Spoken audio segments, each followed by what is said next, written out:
All right, welcome in everybody to Friday's edition of Daily Bread, coming at you live right at 11:10 on the East Coast, the number one spot to be securing that weekend bankroll, extra weekend bankroll.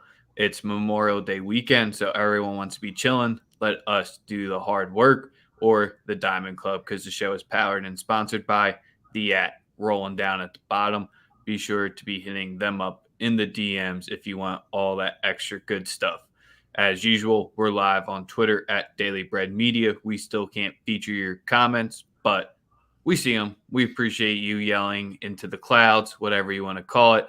YouTube is the number one spot to be, but give us that like, retweet, subscribe, follow, whatever outlet you're watching us on. Come over to YouTube to drop your best bets. Let us know whatever you want to say. The show and the chat is for you. So let's do it. Sosa, how you doing? It's finally Friday. Oh man, fucking stupendous, man. Shout out to those Warriors handling business for us last night. Clay hitting those threes. You know, I'm happy. Like I said, I'm a happy man. Baseball, not necessarily the greatest day ever, but again, we move forward regardless. For me, again, just happy that I got that series right. Uh, you know, um, Warriors in five, easy call. Obviously can't, obviously couldn't do anything with the full roster. Um, Shout out to Connor McDavid, my goat. That's how you send some motherfuckers packing. That's how you send motherfuckers home. Your rival home. That's how you send motherfuckers back to the crib. That shit was fucking lovely. Fucking lovely. Yeah, second period was just an explosion. The rest of the game, kind of not a snoozer in a bad way, but Four goals there in was a what? lot of action, not a Four lot goals of in what? goals, Three but it was minutes? just good playoff hockey there. You know what I'm saying? Like four goals in like 5 minutes. Also, if you're watching us on Twitter, feel free to hop over to our YouTube channel so you can get your comments and all those good stuff, all that good stuff thrown in. But yeah, as far as I'm concerned, man, I'm ready for the weekend. Are you? Yes, sir. Cannot wait. Might finally be the first beach weekend of the year, finally. Because it ain't cold as shit up here anymore. Thank God. It is actually. It's cloudy today, but we're gonna make the most of it. You know. Yes, sir. So, as usual, give us that like, follow, subscribe wherever you're watching. Definitely helps us on YouTube to get everyone out there to secure that weekend bread. We're going to start it off with the MLB, and then we'll finish it up with the Celtics versus the Heat. Yes, we'll be live tomorrow and Sunday as well, because tomorrow we got the Champions League final. Sosa's two teams are playing each other, so we'll have to see which kit he comes up in and who his bets are going to be on. Maybe we'll have a guest as well for tomorrow to talk some footy. But enough about that. We're about 4 minutes in. So we already talked about that. Baseball, not much to say. Let's just get right into the best bets and not tease the people any longer. As usual, drop yours. Let's get on to the diamond for today. Yes, sir. First play that I really love today is in the Dodger game, which is Of the run course. line, of course. Um, we own Arizona. Obviously, you saw the game last night; just absolutely obliterated them. I expect that to continue. I expect us to continue to score runs against Arizona. It's just what we do.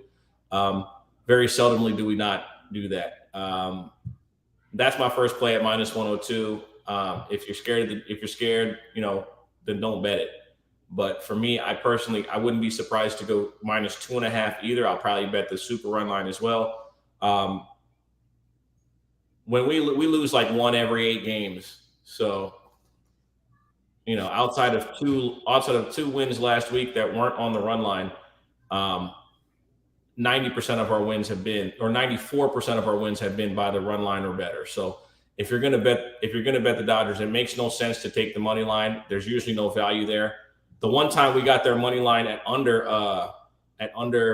you know, minus 110 or at a better price than minus 110, it hit. It was against the Phillies. And then obviously we fucked off the last game of that series. But for me, I personally believe that the Dodgers today handled business pretty handily against the Arizona Diamondbacks.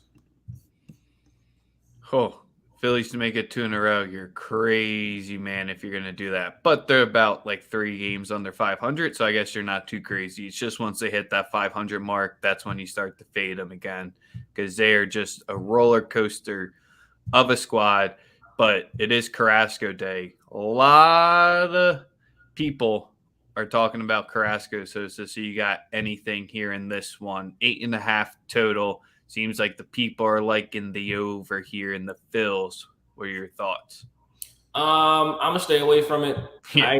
With Falter on the mound, I'm not betting them in any capacity right now because I just simply don't trust them. I had Atlanta yesterday; they burnt me. I mean, the vision stuff with them, the vision games with the Phillies they've been pretty much dominated by the Mets thus far this season. Let's be honest. I think the only game they got in that series a couple weeks ago was the second half of a doubleheader or the first half of a doubleheader, something like that. The Mets are 6-3 against the Phils so far this season. The last series, though, I mean, y'all only won one of the games, right? Yeah, it's still 6-3, but it's wild that we're about to play them and basically wrap up our season series. I think we have 1 or 2 left, and it's only fucking May 27th. Real glad we got to play them when it's the one time they show up during the year. But with Falter on the mound, I mean, I believe this is his 3rd big league start of his career. His last one came on May 11th in Seattle. So if you want to be rocking with him, go for it. The only thing I could kind of see here is I would always want to trust the under, but especially in Carrasco's starts, 5-2 to the under so far this season. He has a 2.16 ERA. Both losses came because of the pen, not because of him.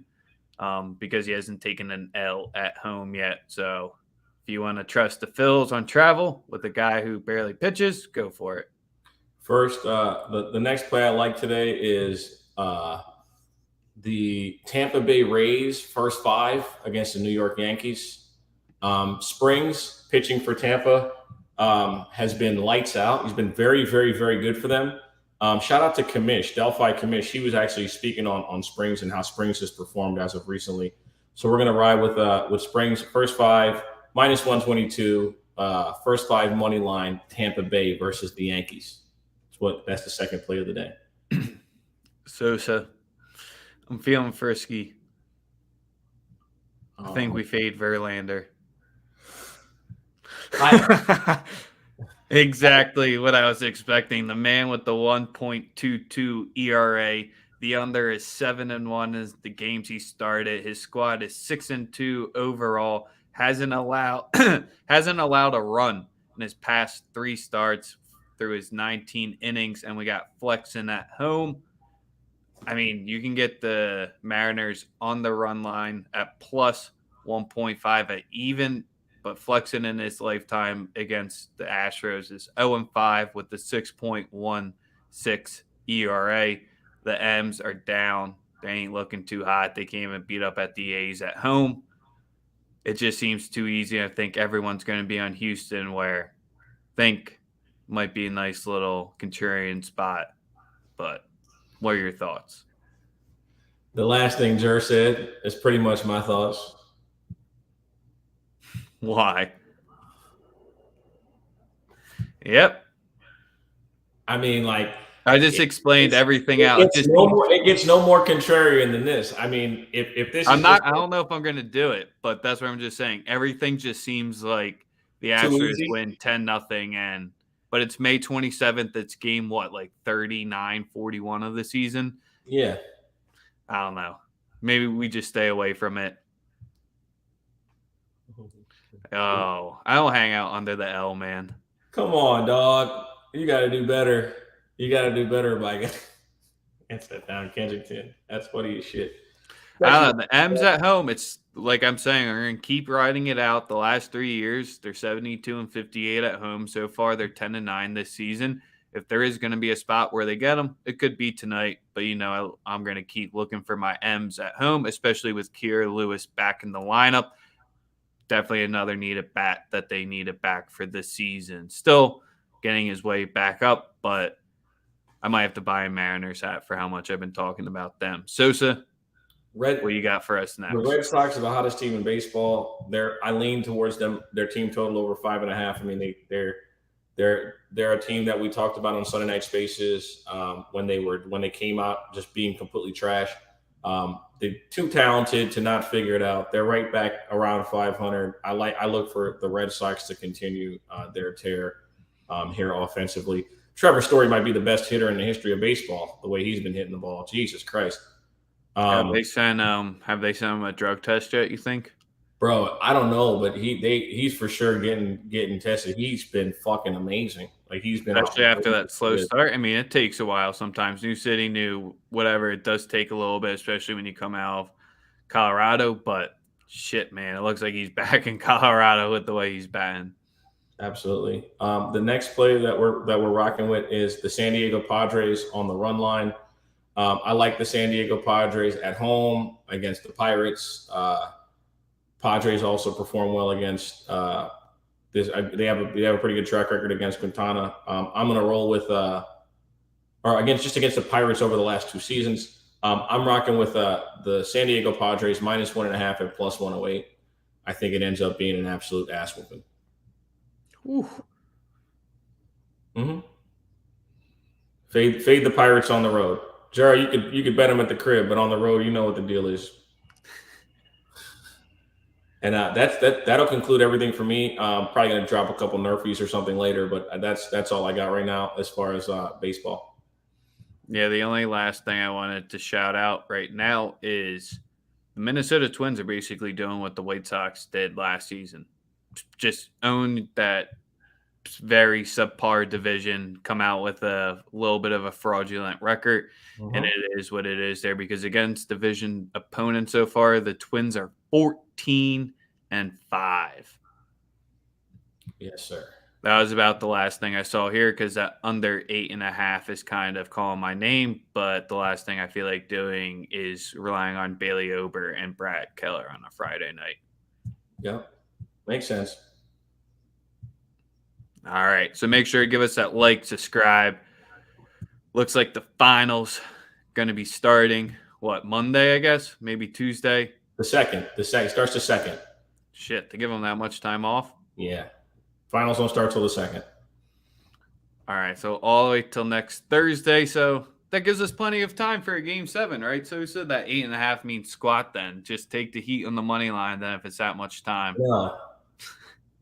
Absolutely not. This shit's over. Boston minus 8.5. Boston minus 10.5. Boston 11 plus. Boston 14 minus 14.5. This shit's over. If you think differently, that's your problem. This shit is done. Tyler Hero, I'm gonna say it again, just like last game. Whether he plays or not, won't be 100%. Don't like him to be 100%. Don't like him to be effective. Max Strus will probably shoot better than he did last game, but that's only because you couldn't possibly shoot worse than you did in the last game. The question here with the Heat team total and everything you're saying about the spread, it's just the injury report manipulators. Like, who the fuck's even going to be playing tonight? Well, they have. And I don't know if it really even matters. But they have injured, undrafted players. Good luck with that. Strus took himself out with a hamstring. Duncan Robinson was playing, minutes, and we all know Duncan. All he can do is shoot. Can't play a lick of defense, even if they play zone. Bam Adebayo, complete non-factor if Rob Williams is playing, or really any starting center's been playing in these fucking playoffs. He's been complete trash. You're relying on Jimmy Butler, another guy who's not 100%. His knee's fucked up. He's not moving around the same way he did at the beginning of the series. It's just a bad situation. That's all I'm saying. It's just Miami doesn't have the talent to put out there. Losing Tyler Hero was huge. I don't think he plays tonight. If he does, he's not going to be 100%. Soft tissue injuries don't just heal when you travel back to back. It just doesn't make any fucking sense. So again, if you're betting Miami, you're probably a fan. If you're betting on the Celtics, it's because you understand that this is the closeout game. This is the game where they empty the tank to get to the next round. And that's what we'll see tonight. Oh, also shout out to Golden State last night covering that 9.5.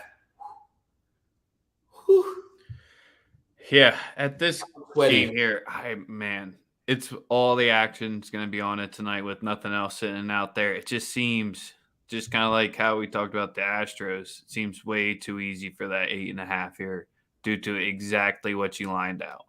Because if anything, I think Miami maybe shows up for the first quarter, but it probably gets ugly pretty quickly here because that's where he's going to have to come out with everything right out the bat and then just pray he gets to game 7 and then go magician up some new shit because he's really going to have to be a wizard tonight if this stays within the 10-point spread because that's where you're buying up the ladder. I can't disagree because who is actually healthy for them? Bam. It's really about it. And PJ Tucker. Those are probably about their only two pieces. And when you just look into what Struth and Lowry have done in the past 2 games, I mean, maybe if they each make 3 buckets each instead of making 0, they can keep it a little bit closer here. But like you just said, both of them are playing probably less than 50% at this point. They're just way too beat up, and it is what it is. Yeah, we know what we see. The talent's just not there. Boston's getting healthier, and they have more able bodies available. I'm 100% rocking with the Celtics. I don't think it will be particularly close by the end of the game.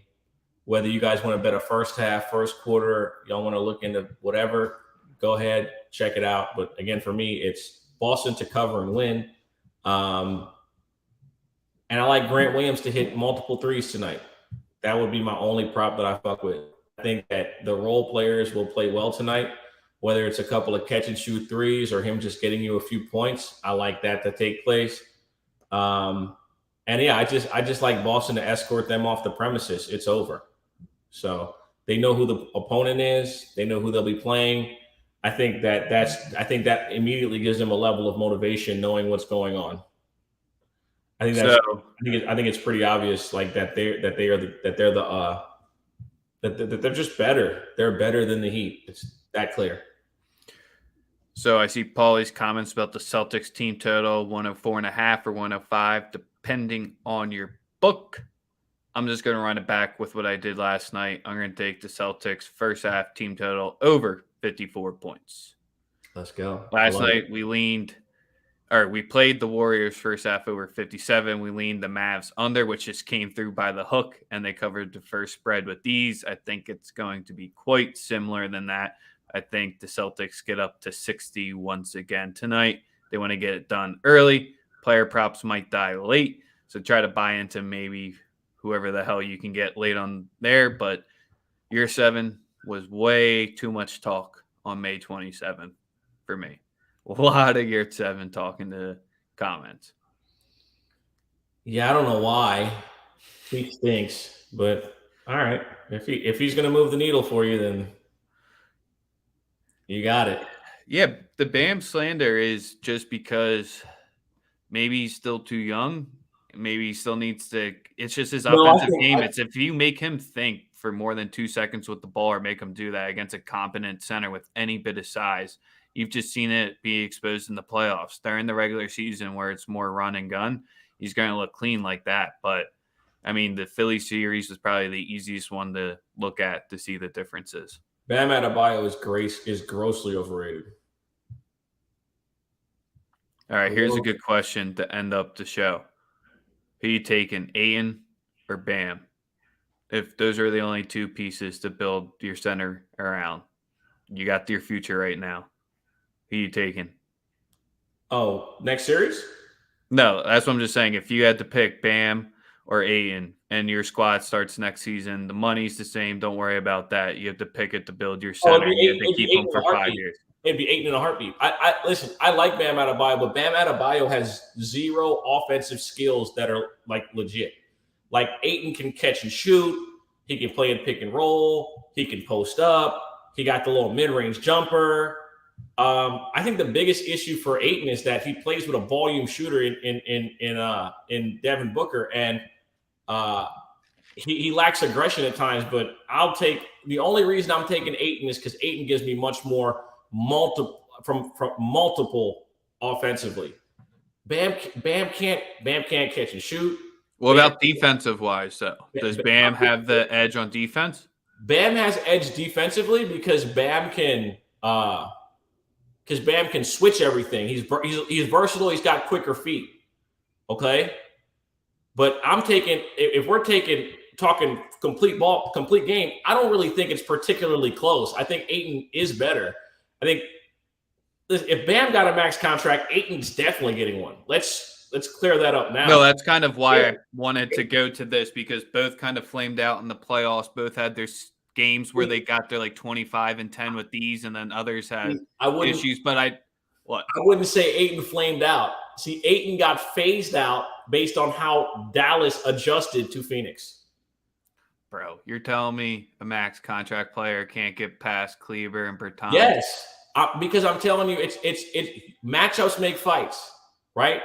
When the 5 on the other team takes you out 30 feet away from the basket every possession defensively, right? How many boards are you going to get? It's about matchup. Kleber, but you have to flip it the other way. You have to expose them for putting the weak guys in the middle and make Ayton the factor, make them own the inside, so they can't do that. I know threes are greater than twos, but that's the way you have to make them get out of the game. Do what Joel does. Get them in foul trouble so they can't do that. I know Ayton's not at that level, but when you have Ayton on your team, you can't have a center, especially in a max contract, be phased out like that is essentially what I'm saying. And both have been. But see, I don't blame him though. I don't blame him. To Chuck's point though, Bam is playing a 4, a short 5, but he's a 5 now essentially. Y'all listen, people. This is what I don't like. People always want to give people credit when the team wins, and they don't want to hold certain guys accountable. Listen, Monty Williams did not put DeAndre Ayton in position to be successful in the playoffs. I don't give a fuck what anyone says. He did not, in that series against Dallas, he did not put him in position to be successful. So, yes, after the series ends and there's people talking about him quitting on the team, I would be frustrated too if Chris Paul was getting fucking barbecued down one end and then doing dumb shit down on the offensive end, and you're just doing cardio on offense or on the court because you can't even get a touch in the post. Come on, man. It's not fair. Ayton, listen, give Ayton LaMelo Ball. Give him Cade Cunningham. Give him Luka fucking Doncic and see how things look. Cut it out, man. Cut it out. Yeah, give them all. I don't even think he's good. Give them all-star players. Right, that's all I'm saying. Listen, everybody talks highly of Chris Paul. Monty Williams did not do a good job of adjusting at all. You know why? There's another reason why. Bro, we saw Dallas hit everything against Phoenix. Steve Kerr threw a zone at them and completely discombobulated everything they fucking wanted to do. That's coaching. That's an adjustment.